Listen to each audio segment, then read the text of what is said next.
Good evening, beautiful ones, wise ones, melanated ones, my beautiful, wise, melanated ones. This is Wisdom Reborn, and I wanted to hop on here this beautiful evening just to chop it up with y'all, spend a little time with y'all, let y'all get to know me a little bit better, a little bit more. So last week, I was talking about life for me between the ages of birth and 5 years old. Now, I told you about some situations in the household. Now, I want to talk about some situations, what those situations in the household calls outside the household. Because it's all relevant. It's all relevant.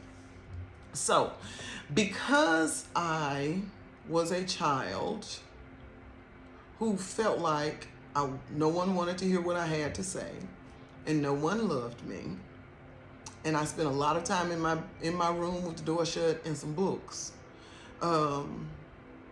It caused me to kind of be an attention seeker, which wasn't good.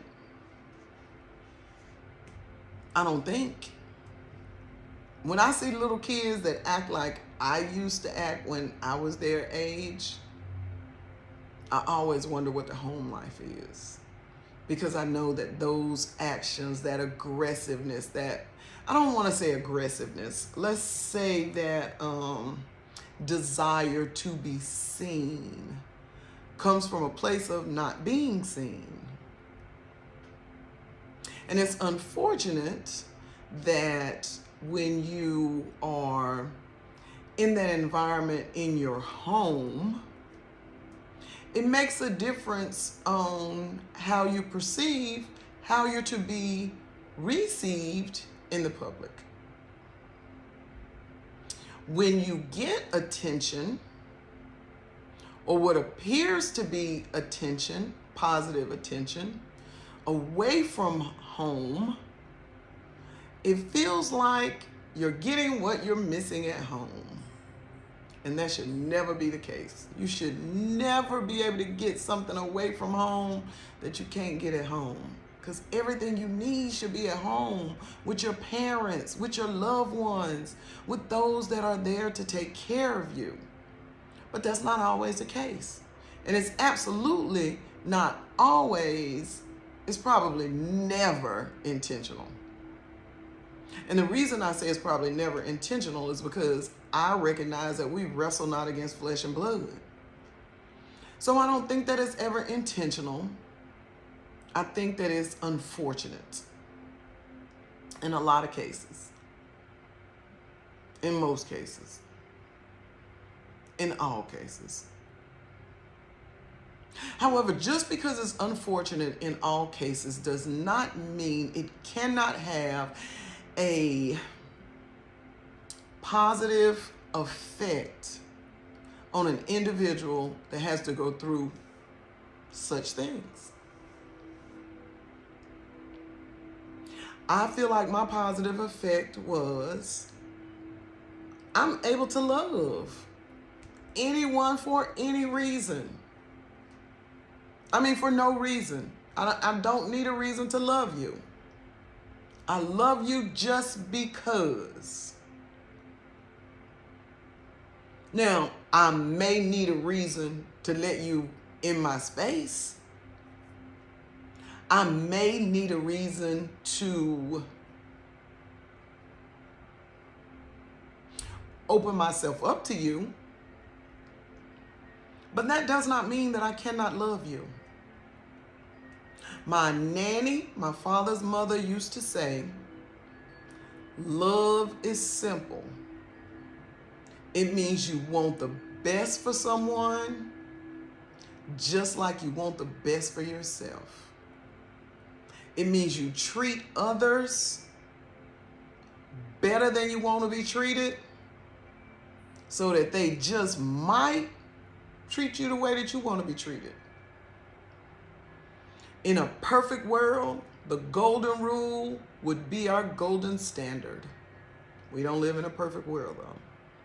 And nowadays, I'm a I am a prime example. There are times you can give people 100% of everything that you got, and when you walk away from them, they still come back and want more.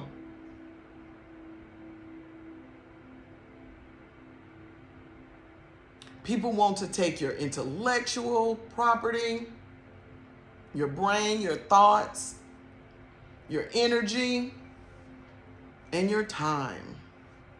Time and energy can't be recouped. Energy can be replenished. Time can't be recouped.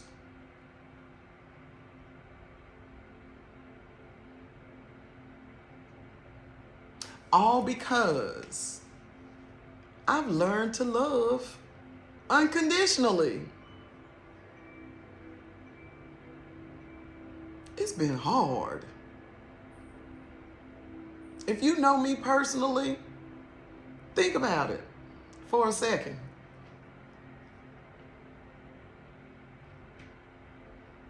If you feel like you've been going through the same thing, think about it. Just for a second. A Quest to Love. I should write a book. And I will. But I don't know if it's going to... A Quest to Love might be a good title. Thank you. I want to talk to y'all about a word that I learned also. The word that I learned is demiurge. D-E-M-I-U-R-G-E.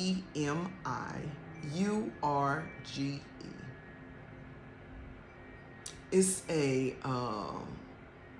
theological term, and it originally started out as the evil god of the children of Israel. I don't know if it was necessarily coined by this dude named Marcion that was born in 88 AD. They got kicked out of his father's church. His father was a bishop and a follower of Paul. Got kicked out of his father's church and for getting a young girl pregnant. And in his getting kicked out of his father's church, his father being a bishop, his father gave him several ships, and he was able to travel, and he was, he had money. He moved to Rome in 144 AD, and when he moved to Rome, he kind of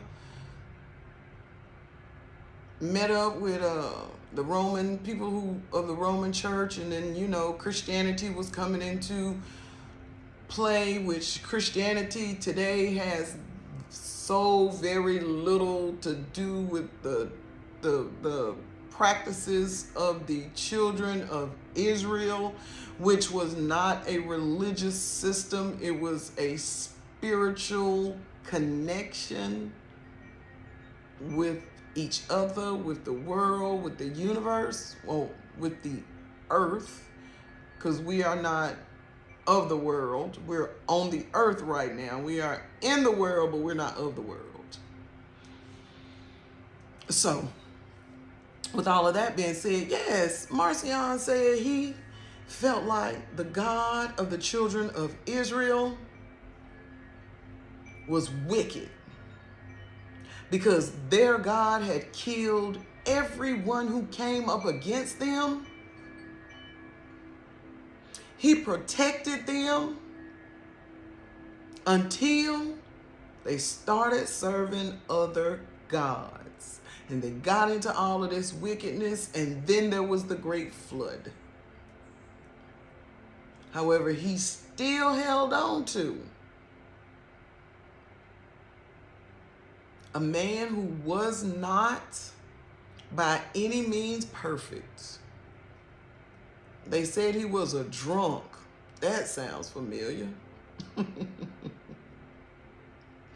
They said he was trying to tell the people it is going to rain, and they thought he was crazy.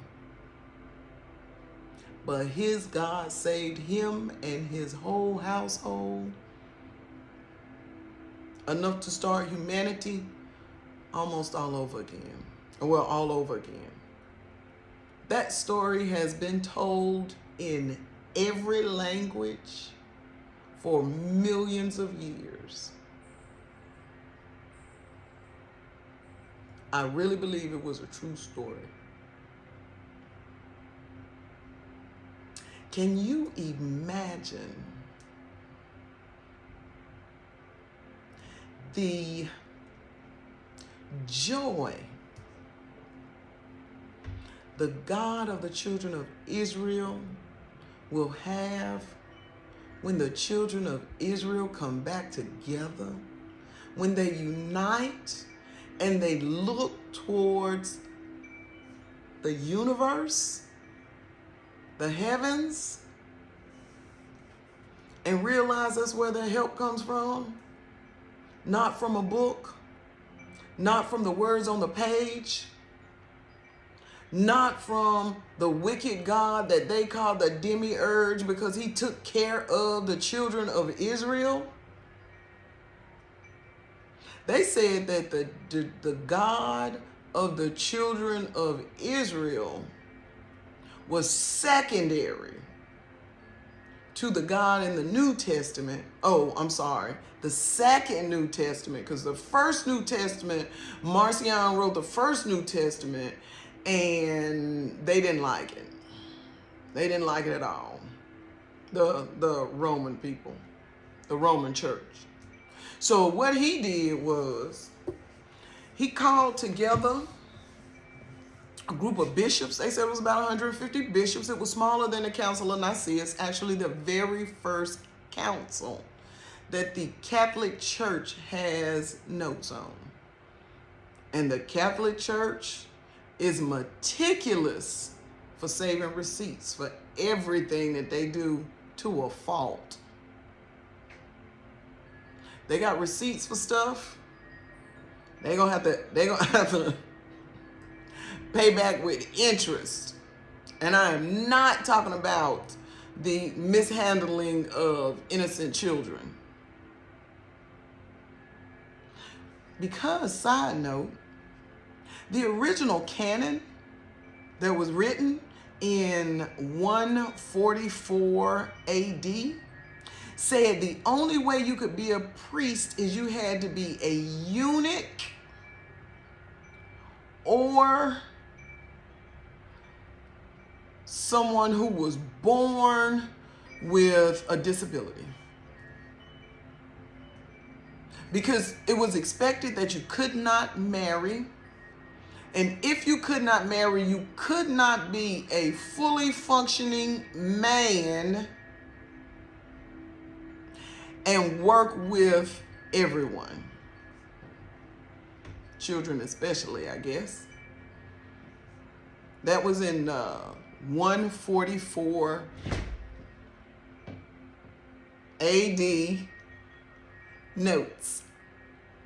And I will attach that information to this post so that you can have it if you'd like to read it, read over it. Some very interesting information, some characters from that day and age. When I tell y'all, the people of Rome almost sound like the people in the United Divided States. As far as their concepts, as far as their concepts on religion, their concepts on the state, their concepts on, oh my goodness, it's some of this stuff is so parallel till I wonder if Rome suffered fire and brimstone. I ain't gonna say that. I ain't gonna say that. Because the book of Revelations already tells us what's gonna happen. I'm just saying, it sounds awfully familiar to me. Or awfully similar to me. I just wanted to share a little bit of information with y'all to let y'all know that This life that I've led, it ain't been easy, but it's been worth it. Ooh, it's been worth it. When I look back and I see how I was protected, how this situation led to that situation, led to this situation, it's all amazing to me. The angels that the Most High placed in my life to protect me, to take care of me, to love me. It's amazing. All that for little old me. I have to look at it like that. Because if I focus on the negative,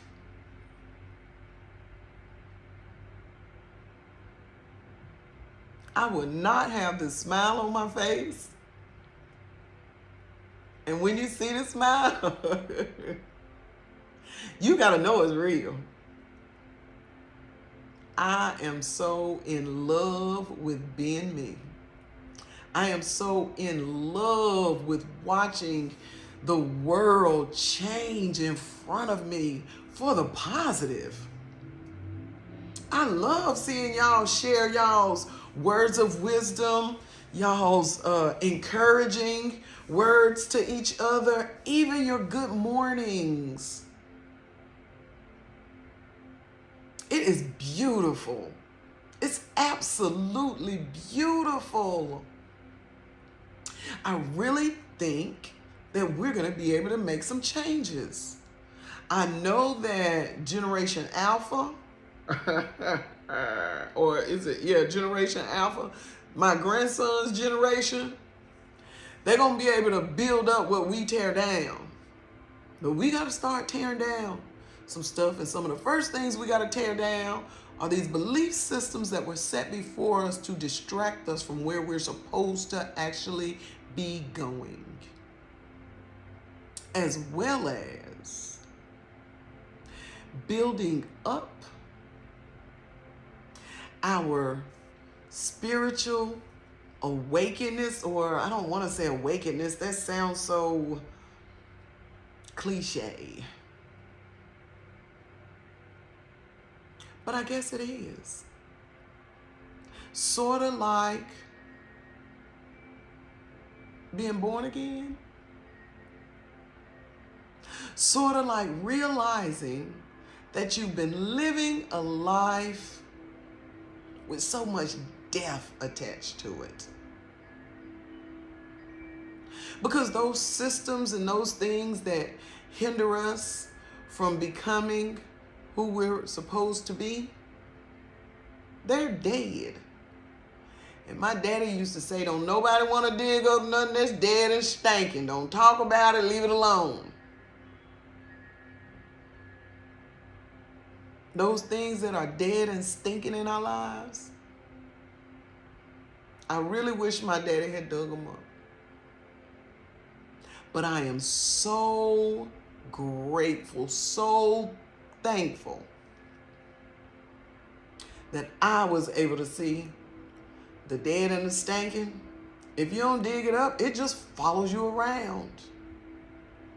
And if you've ever been around somebody and you can smell their soul, you can smell the dysfunction, you can smell the death that they're carrying around,